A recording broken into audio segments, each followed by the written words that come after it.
नमस्कार, मैं रत्न सेन भारती। आज हम बात करेंगे नीतीश कुमार और अमित शाह की रैलियों को लेकर। बिहार में जारी सियासी घमासान के बीच में अब बिहार महागठबंधन भी लोकसभा चुनाव 2024 को लेकर तैयारी शुरू कर दी है।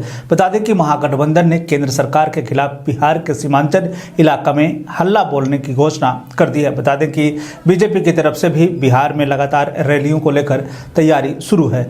देश के गृह मंत्री अमित शाह बिहार के दौरे पर आने वाले हैं, तो वहीं बीजेपी के राष्ट्रीय अध्यक्ष जेपी नड्डा बिहार का कर चुके हैं। ऐसे में अब बिहार महागठबंधन की तरफ से भी चुनावी बिगुल फूंकने की तैयारी शुरू हो गई है। बता दें कि बिहार महागठबंधन 25 फरवरी को पूर्णिया के रंगभूमि मैदान में बड़ी जनसभा को संबोधित करने वाली है। बता दें कि इस रैली में बिहार के मुख्यमंत्री नीतीश कुमार और उप मुख्यमंत्री तेजस्वी यादव के साथ साथ महागठबंधन के लगभग नेता इसमें शामिल होंगे और अपनी ताकत का इस्तेमाल करेंगे, यानी अपनी ताकत दिखाएंगे।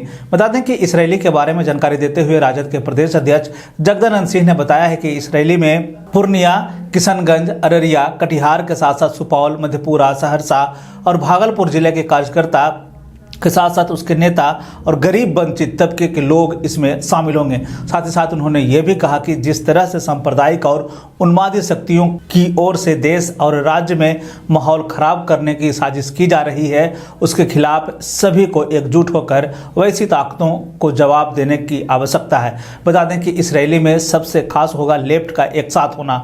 बिहार में लेफ्ट भले ही महागठबंधन के साथ है, लेकिन सरकार में वह सत्ता का साझेदार नहीं है। शीतकालीन सत्र के दौरान लेफ्ट के विधायक ने जहरीली शराब के मामले में सरकार को घेरने की कोशिश की थी, लेकिन लोकसभा की तैयारी में लेफ्ट महागठबंधन के साथ दिखाई दे रहा है।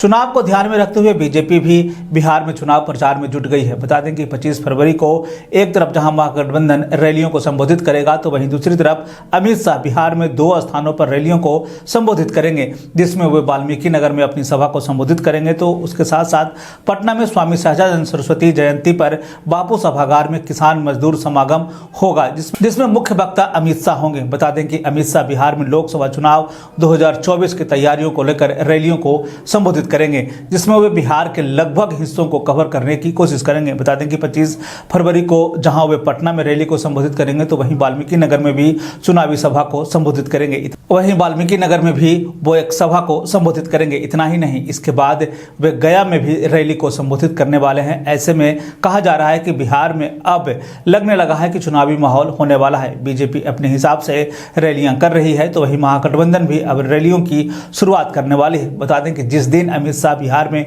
होंगे, उसी दिन बिहार महागठबंधन के नेता भी पूर्णिया में चुनावी मंच पर केंद्र सरकार के विरोध में शंखनाद करते हुए दिखाई देंगे। तो ऐसे में अब एक तरह से कह लें कि बिहार में 2024 के लोकसभा चुनाव को लेकर एक चुनावी माहौल बनता हुआ दिख रहा है, जिसमें बीजेपी अपना पूरा ताकत झोंक रही है, तो वहीं महागठबंधन भी अपनी पूरी ताकत का इस्तेमाल कर रहा है। खास करके सीमांचल के वे इलाके जहां पे बीजेपी अपनी पैठ बनानी चाह रही है, तो वहां एक बार फिर से राजद और जदयू दोनों जो है मुस्लिम वोटरों को अपनी तरफ खींचने की कोशिश कर रही है। पिछले अगर हम विधानसभा चुनाव को देखें, तो यहाँ से AIMIM के 5 विधायक जीतने में कामयाब हुए थे। हालांकि बाद में वे राजद में जरूर शामिल हो गए, लेकिन इन सभी सीटों पर एक बार फिर से राजद और जदयू यानी कि महागठबंधन अपनी सीटें काबिज करना चाहेगी। वहीं बीजेपी एक बार फिर से 2019 का जो परफॉर्मेंस रहा है लोकसभा चुनाव का, वो साधने की कोशिश करेगी, जिसमें कि 40 में से 39 सीटें जीती थी। भले ही नीतीश कुमार उस समय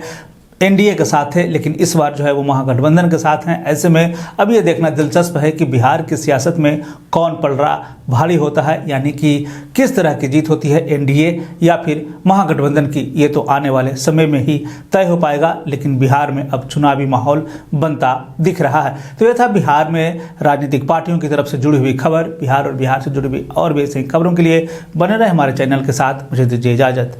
धन्यवाद।